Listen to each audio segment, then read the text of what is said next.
নবীজির সাহাবী হযরত আলী রাদিয়াল্লাহু তাআলা আনহু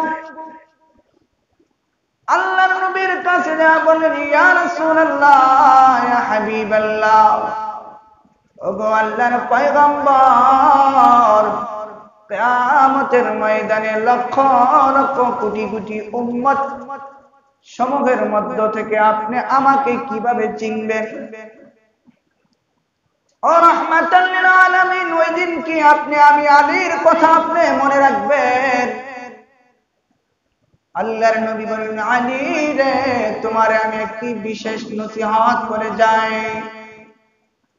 ওই নসিহত, ওই উপদেশ যদি তুমি মানতে পারো, আমি নবীজি হাজার লক্ষ কোটি উম্মতের গণের মধ্য থেকেও আমি তোমাকে খুঁজে বের করতে পারবো।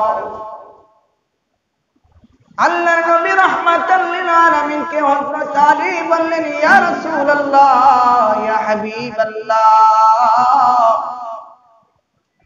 কি নসিহত, কি ফরমান, কি উপদেশ, যে উপদেশটা পালন করলে কিয়ামতের ময়দানে, হাসরের ময়দানে আপনি আমার বন্ধু হবেন, আপনি আমার সাহায্যকারী হবেন।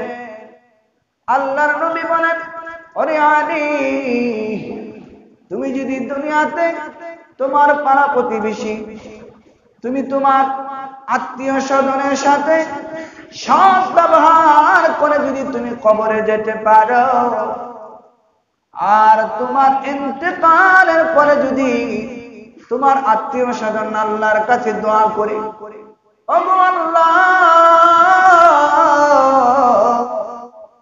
আমার অমুক ভাই দুনিয়ার থেকে চলে গেছে, লোকটা বড় ভালো ছিল, কোনদিন আমাদের অন্তরে কষ্ট দেয় নাই। অর্থাৎ কোন মানুষ ইন্তেকালের পর তার প্রতিবেশী আত্মীয় স্বজন যদি অন্তরের অন্তঃস্থল থেকে তার জন্য যদি প্রশংসা করে, আল্লাহর নবী বলেন, মৃত্যুর সময় আল্লাহ তাআলা তার কবরের মধ্যে একটা নূর দান করেন। ওই নূরের আলোকে আমি বিশ্ব নবী, মায়ের নবী, তাকে চিনিয়া আমি আল্লাহ তাআলার দরবারে তাকে জান্নাতের নাম লেখাইয়া আমি নবীজি ডান হাতে ধরে তাকে জান্নাতে পৌঁছাইয়া দিব। সুবহানাল্লাহ। আমলটা কি? আমলটা হলো আত্মীয়তার সম্পর্ক ঠিক রাখা। আমাদের অন্যান্য আমলগুলো আলহামদুলিল্লাহ কিছু না কিছু পরিবর্তন হচ্ছে, উন্নতি হচ্ছে, কিন্তু আত্মীয়তার সম্পর্কের যে আমল, দিন যত অতিবাহিত হয় কেমন যেন তত নিম্নগামী হচ্ছে, সম্পর্ক শুধু নষ্ট হচ্ছে। রাসূল করিম সাল্লাল্লাহু আলাইহি ওয়াসাল্লাম বলেন, আল্লাহ তাআলার একটা গুণবাচক নাম হলো রহমান, আর এই রহমান থেকে আল্লাহ তাআলা রেহেম শব্দকে সৃষ্টি করেছে। আর রেহেম শব্দের অর্থ হলো আত্মীয়তার সম্পর্ক। মায়ার নবী রাহমাতাল লিল আলামিন বলেন, যেই ব্যক্তি আত্মীয়তার সম্পর্ক ঠিক রাখে, আল্লাহ রাব্বুল আলামিন বলেন, তার প্রতি আমার রহমানের রহমতের গুণ তার প্রতি আকৃষ্ট হয়, তার প্রতি দয়াবান হয়।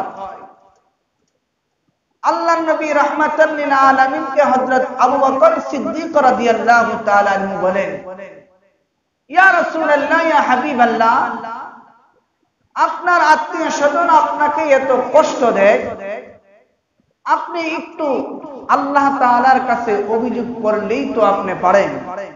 আল্লাহ তাআলা তাদেরকে মুহূর্তের মধ্যে মাটিতে ধসে দিবেন, তাদেরকে ধূলিসাৎ করে দিবেন, তাহলে তো আপনার আর এত কষ্ট করতে হয় না।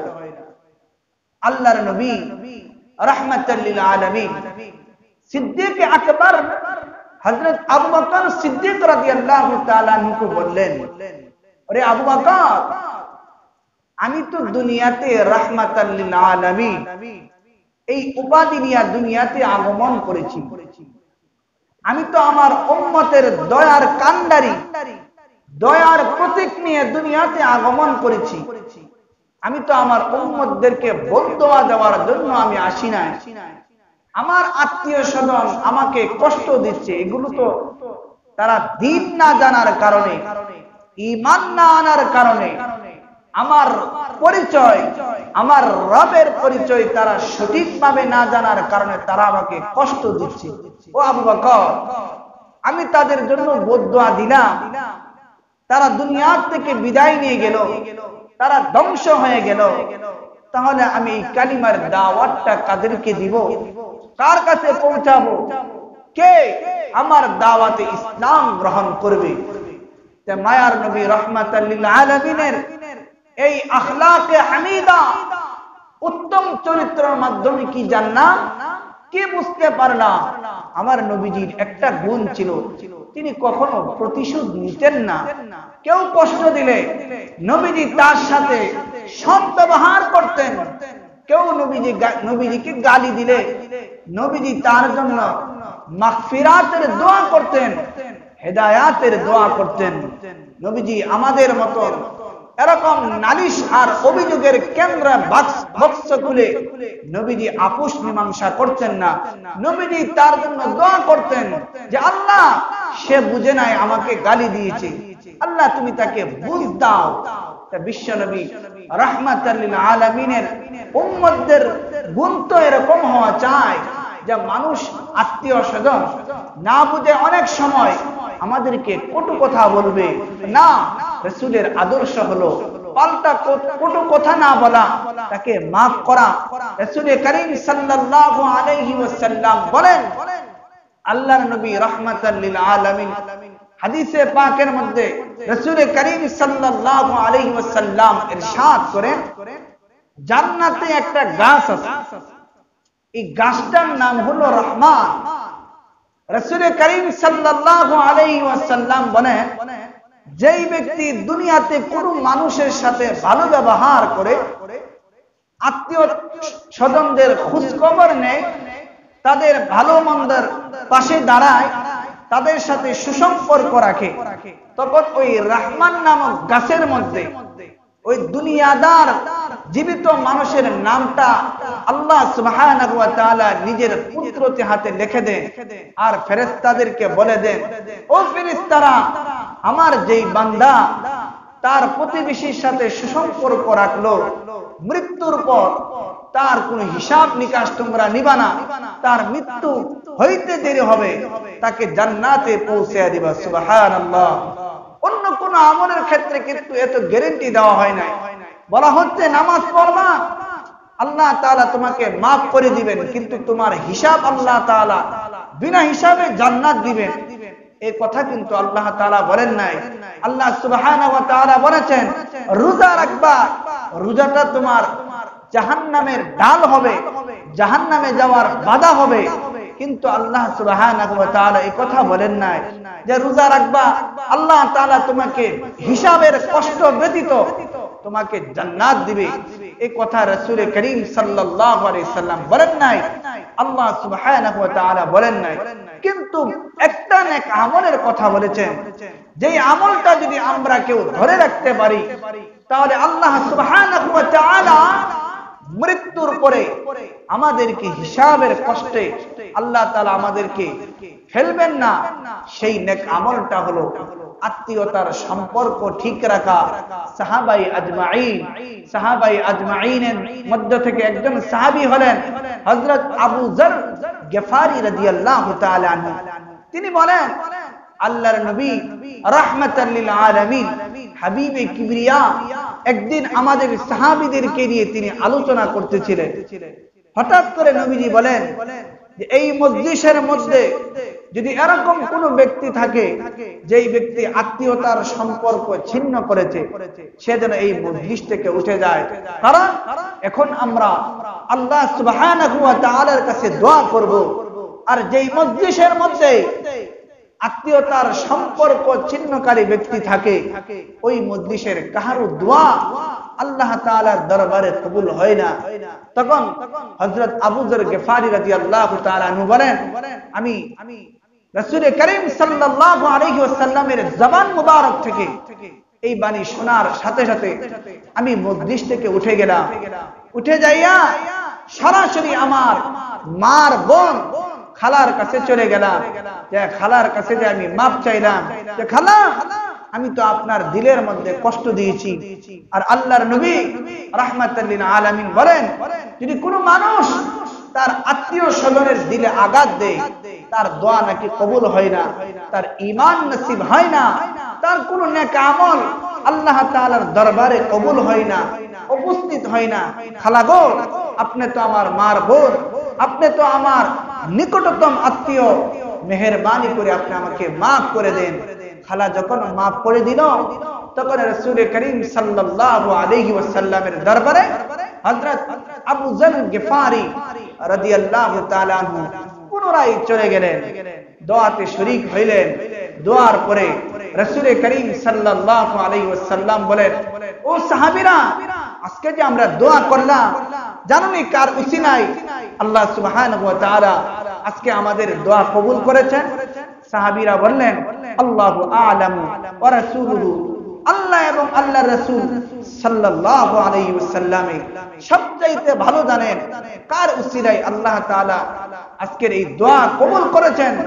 রাসূল করিম সাল্লাল্লাহু আলাইহি ওয়াসাল্লাম বলেন, আজকের এই দোয়া কবুল করেছেন আবু যর গিফারির উসিলায়। যে আবু যর গিফারি একমাত্র এমন ব্যক্তি যে সবেমাত্র সে আত্মীয়তার সম্পর্ক আগে ছিন্ন ছিল, এখন আত্মীয়তার সম্পর্ক বজায় রেখে সে দোয়ায় শরীক হওয়ার কারণে একজনের দোয়ার হাতের উসিলায় আল্লাহ তাআলা সকলের দোয়া কবুল করেছেন। সুবহানাল্লাহ। আজকে আমাদের সমাজে, আমাদের দেশে এমন কোন পাড়া, এমন কোন মহল্লা, এমন কোন গোত্র বাদ নাই যেখানে আত্মীয়তার সম্পর্কের মধ্যে কোনো বাটা নাই, যেখানে আত্মীয়তার সম্পর্কের মধ্যে কোনো কমতি নাই। দেখা যাবে চাচা ভাতিজার সাথে কথা বলে না, ভাতিজা চাচার সাথে কথা বলে না, বাপ ছেলের সাথে কথা বলে না, ছেলে বাবার সাথে কথা বলে না, বড় ভাই বড় ভাইকে দেখতে পারে না, ছোট ভাই বড় ভাইকে দেখতে পারে না।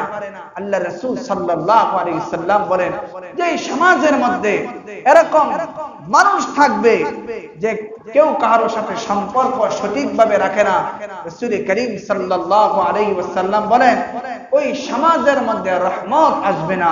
আর রহমত আল্লাহ তাআলার পক্ষ থেকে যদি রহমত না আসে, মানুষের দিলের মধ্যে কোনো শান্তি আসবে না, কামাই রুজিতে কোনো বরকত হবে না, হায়াতের মধ্যে বরকত হবে না, আমলের মধ্যে উন্নতি হবে না, ঈমানের মধ্যে কোনো নূর থাকবে না। মানুষ নামাজ পড়বে মজা পাবে না, কোরআন তেলাওয়াত করবে স্বাদ পাবে না, মানুষের দান করবে অস্থিরতা দূর হবে না, মানুষের তাহাজ্জুদের নামাজ পড়বে দোয়া কবুল হবে না। সমস্যা এক জায়গায়, সেটা হলো আত্মীয়তার সম্পর্কের মধ্যে আমাদের খুব ঘাটতি, খুব সমস্যা। কিন্তু দেখেন আজকে বিধর্মীরা, তাদের মধ্যে কি পরিমাণ ঐক্যবদ্ধতা। তাদের যদি কারো একজনের সমস্যা হয়ে যায়, সমস্ত ইহুদি খ্রিস্টান হিন্দুরা এক প্ল্যাটফর্মে চলে আসে। কিন্তু মুসলমানদের কি অবস্থা? একটা পরিবারের মধ্যে কোনো শান্তি নাই, শুধু মন মালিন্যতা। কেন? রাসূল করিম সাল্লাল্লাহু আলাইহি ওয়াসাল্লামের আদর্শকে আমরা ভুলে গেছি। যে আদর্শ আমাদের মধ্যে থাকার দরকার ছিল, সেই আদর্শ আজকে বিধর্মীরা নিয়ে যাওয়ার কারণে তারা পৃথিবীতে আজকে প্রতিষ্ঠিত। আর মুসলমান শান্তির ধর্ম, শুধু এই শান্তির ধর্ম, এই অর্থটা শুধু ঠিক আছে, এছাড়া আর কোন শান্তি বলতে ইসলামের মধ্যে নাই। শুধু একমাত্র নবীজির আদর্শ থেকে আমরা হাজার মাইল দূরে চলে যাওয়ার কারণে রাসূল করিম সাল্লাল্লাহু আলাইহি সাল্লামের আদর্শ তো ছিল দুশমনকে আপন বানানো, আর আমাদের আদর্শ হয়ে গেছে আপনকে দুশমন বানানো। রাসূল করিম সাল্লাল্লাহু আলাইহি ওয়াসাল্লামের আদর্শ তো ছিল যে অসহায় মানুষদেরকে সহায় দেওয়া, তাদেরকে সাহায্য করা, তাদের প্রতি সদয়বান হওয়া। আজকে যারা গরিব তাদেরকে আমরা ধিক্কার দেই, বড় লোকের সাথে আমরা সম্পর্ক রাখি, ক্ষমতাধর মানুষের সাথে সম্পর্ক রাখি। আর রাসূল করিম সাল্লাল্লাহু আলাইহি ওয়াসাল্লাম সব সময় এতিম মিসকিন গরিব দুর্বলদের সাথে বেশি সময় দিতেন। কেন? রাসূল করিম সাল্লাল্লাহু আলাইহি ওয়াসাল্লাম বলেন, গরিবরা ধনীদের 500 বছর আগে জান্নাতে চলে যাবে। আর আল্লাহ তাআলার কাছে সবচাইতে দামি কারা? যারা গরিব, অসহায়, নির্যাতিত, মাজলুম, নিপীড়িত। কিন্তু আজকে মুসলমান প্রতিবেশী গরিব যদি থাকে, একটা গরুর দাম আছে, একটা ছাগলের দাম আছে, অন্য একটা কীট পতঙ্গের দাম আছে, কিন্তু গরিব প্রতিবেশীকে কোনো মানুষই মনে করে না। সেই মানুষ মনে না করার কারণে আজকে আমরা অসহায়, আজকে আমরা অবহেলিত, আজকে আমরা আল্লাহ তাআলার পক্ষ থেকে লানত প্রাপ্ত, অভিশাপ প্রাপ্ত। আজকে আমাদের ছেলে মেয়ে দ্বারা কোনো শান্তি নাই, ব্যবসার দ্বারা কোনো শান্তি নাই, চলাফেরার মধ্যে কোনো বরকত নাই। আজকে আমরা অসহায়, আজকে আমরা নির্যাতিত, নিপীড়িত। একমাত্র কারণ হলো আত্মীয়তার সম্পর্ক আমরা ছিন্ন বিচ্ছিন্ন করে ফেলেছি। অনেক মানুষ এরকমও আছে যে বোনের সাথে যুগকে যুগ চলে যায়, বোনের বাড়িতে যায় না। এরকমও বোন আছে যুগকে যুগ চলে যায়, ভাইয়ের সাথে কোনো কথা বলে না। এমনও সন্তান আছে যে মা বাবা বাড়িতে অসহায় জীবন যাপন করে, কিন্তু সেই ছেলে ঢাকার ফ্ল্যাটে সে এরকম ভাবে জীবন যাপন করে, মা বাবার খোঁজ খবর নেই না। যেই সমাজের মধ্যে এরকম অবহেলিত মানুষ থাকবেন, রাসূল করিম সাল্লাল্লাহু আলাইহি ওয়াসাল্লাম আল্লাহ তাআলার কসম খেয়ে বলে, ওই সমাজের মধ্যে শান্তি আসবে না, ওই সমাজের মধ্যে শান্তি আসবে না। ওই সমাজের মধ্যে রেপ বাহিনী দিয়ে, পুলিশ বাহিনী দিয়ে, কোন সুকরা কুবরা বাহিনী দিয়ে শান্তি আসবে না। যদি মাওলা পাক আসমানের মালিক, আরশের মালিক যদি শান্তি না দেন, শান্তি পাবো কোথায়? লা ইয়াদখুলুল জান্নাতা কাতিউন। একমাত্র আত্মীয়তার সম্পর্ক ঠিক রাখার মাধ্যমে আমরা শান্তি পাবো। এই জন্য আল্লাহ সুবহানাহু ওয়া তাআলার কাছে দোয়া করব যে আল্লাহ, আমরা যেরকম ভাবে দুনিয়াতে নিষ্পাপ অবস্থায় আত্মীয়তার সুসম্পর্ক নিয়ে দুনিয়াতে আগমন করেছিলাম, ও আল্লাহ তুমি আমাদেরকে তোমার নবীর মতন পুত পবিত্র হয়ে আত্মীয়তার সম্পর্ক ঠিক রেখে পুনরায় যেন আমরা অন্ধকার কবরে যেতে পারি। কোন মানুষ যদি এতটুকু প্রতিষ্ঠিত নিজেকে না করে যেতে পারে যে মানুষ তার ইন্তেকালের পরে আফসোস করে না, দোয়া করে না, তাহলে মনে করতে হবে দুনিয়াতেও তার অন্ধকার, আখিরাতের জগৎটাও অন্ধকার। আর এই অন্ধকার কখন দূর হবে? যখন পরস্পরের সাথে ভালোবাসা, পরস্পরের মধ্যে আন্তরিকতা হবে। হ্যাঁ, আমাদের আন্তরিকতা থাকে কার সাথে? যার থেকে স্বার্থ উদ্ধার করা যায়, যার কাছ থেকে কিছু জিনিস আশা করা যায়, তার সাথে আমরা সুসম্পর্ক রাখি না। রাসূল করিম সাল্লাল্লাহু আলাইহি ওয়াসাল্লাম সকল প্রকার মানুষের সাথে সুসম্পর্ক রাখতেন। এই জন্য তো ওনার নাম রাহমাতাল লিল আলামিন আল্লাহ তাআলা উপাধি দিয়েছেন। যেমন নবী, তার উম্মত যদি সেই নবীর গুণে গুণান্বিত না হয়, এই উম্মতের কপালে দুর্দশা ছাড়া, এই উম্মতের কপালে খারাপি ছাড়া আর কিছুই হতে পারে না। এজন্য আল্লাহ সুবহানাহু ওয়া তাআলার দরবারে দোয়া করব যে আল্লাহ তাআলা যেন আমাদের সকলকে এক এবং নেক হয়ে আত্মীয়তার সম্পর্ক, তাদের হক, তাদের অধিকারগুলো সঠিকভাবে আদায় করে পূর্ণ নেককার মানুষ হওয়ার নেক তৌফিক দান করুন। সকলে বলে আমিন। ওয়া আখিরু দাওয়ানা